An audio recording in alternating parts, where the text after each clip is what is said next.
어제 생긴 그대로 제가 믿음을 가졌는데 오늘도 똑같이 생긴 모습으로 살잖아요.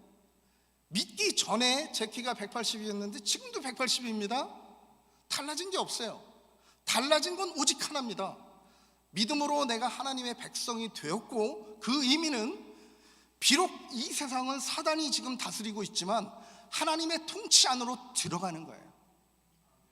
비록 내가 이 땅 가운데 살고 있지만 나는 하늘의 시민권을 가지고 산다. 그것이 오늘 우리가 사는 오늘의 의미인 것이에요. 근데 여러분들이 기억하셔야 되는 게 있습니다. 말은 되게 멋있잖아요. 그런데 실제는 어떻죠? 이 세상은 지금 사단이 다스리잖아요. 그런데 하나님 말씀대로 살아보세요. 그럼 어떤 결과가 나오죠? 다른 사람들이 다 손가락질하고 다른 사람들이 다 뇌물 주면서 편하게 살 때 나는 이거 안 됩니다. 삶의 고난이 찾아오는 거죠. 그런데 우리는 이 고난을, 이게 왜 고난이 다가오는지 해결을 못하는 것이에요. 그래서 사도 바울이 이렇게 얘기합니다. 그 당연한 줄 알아라. 사도 바울보다 더 고난을 받은 사람들이 없죠. 사도 바울은 감옥에도 들어갔었습니다. 그런데 이 사람이 그렇게 얘기하는 거예요. 그런즉 기뻐하라. 어떻게 그럴 수 있습니까? 사도 바울이 기뻐했던 이유는 하나예요. 믿음으로 말미암아 하나님의 백성이 되었고, 거기서 끝나는 게 아니고 이 사람은 하나님의 통치 안에 들어가서 살려고 자기의 육신이 고달프고 삶이 고달파도 하나님 말씀대로 살았다는 거예요. 그래서 이 사람은 이렇게 얘기할 수 있는 거예요. 나는 하늘나라의 시민권이 있다라고 얘기를 하는 것이에요. 그것이 우리들의 부르심인 것입니다.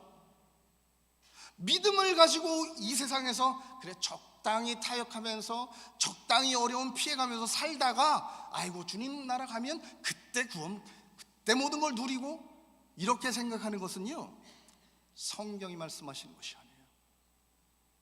하나님께서 예수님의 그 핏값으로 우리에게 무조건적인 이 믿음이라고 하는 은혜를 주신 이유는요, 비록 사단의 통치가 끝나지 않은 이 세상이지만 예수님의 보혈의 힘에 의해서 우리는 어떻다고요? 하늘의 통치를 맛보면서 사는 거예요. 말씀대로 사는 것이에요. 그것이 우리들의 부르심입니다. 그것이 되었을 때 우리는 삶으로 예배 드리는 그 자리까지 갈 수 있는 것이죠.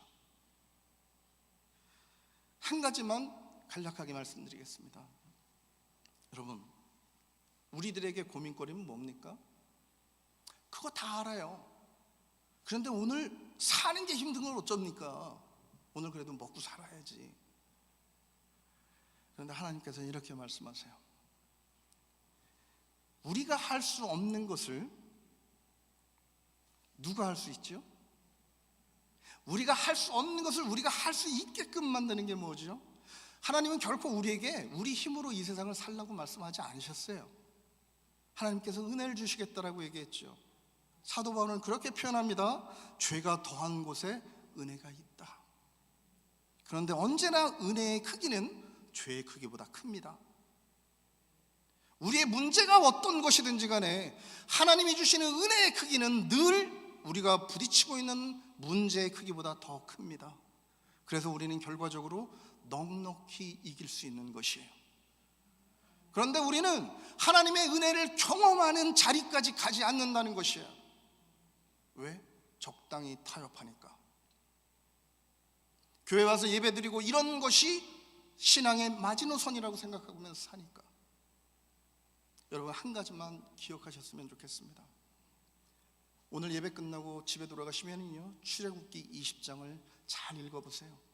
모든 이스라엘 백성들이 하나님을 보이라고 모세를 그렇게 괴롭혔습니다. 드디어 하나님께서 시내산에 강림하셨어요. 그런데 이 사람들이 원하고 바라고 기대하던 대로 나타나신 게 아니에요. 두려운 모습으로 나타났습니다. 암흑으로, 천둥으로, 번개로 나타나셨어요. 그러니까 이 사람들이 200만 명이 넘는 사람들이 어떻게 했습니까? 모세에게 야, 네가 가서 하나님께 듣고 우리한테 와서 전해. 그래서 성경은 정확히 이렇게 표현했습니다. 멀찍이 서서. 멀찍이 서서.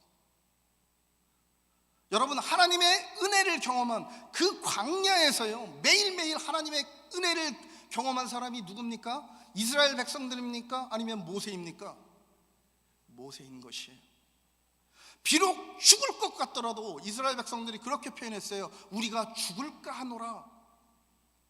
비록 죽을 것 같이 어려운 자리라도 그 하나님의 임재하심 가운데 들어간 모세는요, 죽을 때까지 하나님의 은혜를 경험하면서 나중에는 하나님의 친구라고 하는 표현을 듣게 됐어요. 그런데 멀찍이 서서 있었던 사람들, 그 사람들은 그렇게 생각했을 겁니다. 내가 지혜로운 거지. 결과적으로는 어떻습니까? 이리 두들겨 맞고 저리 두들겨 맞고, 그죠? 여러분, 하나님께서 우리를 부르신 것은요, 은혜의 자리까지 가는 것이에요. 저는 인도에서, 여러분은 이 자리에서, 뉴욕에서 매일매일 우리 눈에 보기에는 어떠하든지 간에 여러분도 저도 은혜의 자리에서 머무는 우리들 되었으면 좋겠습니다. 기도하시겠습니다. 아버지, 하늘문을 여시고 오늘 이 시간에 성령으로 우리를 충만케 하여 주시옵소서. 우리의 눈을 뜨게 하여 주시옵소서.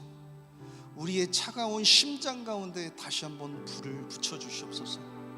그래서 아버지, 우리가 명목상의 그리스도인이 아니라 매일마다 매 순간마다 하나님 우리의 삶을 예배로 드릴 수 있는 저희들 되게 하여 주시옵소서.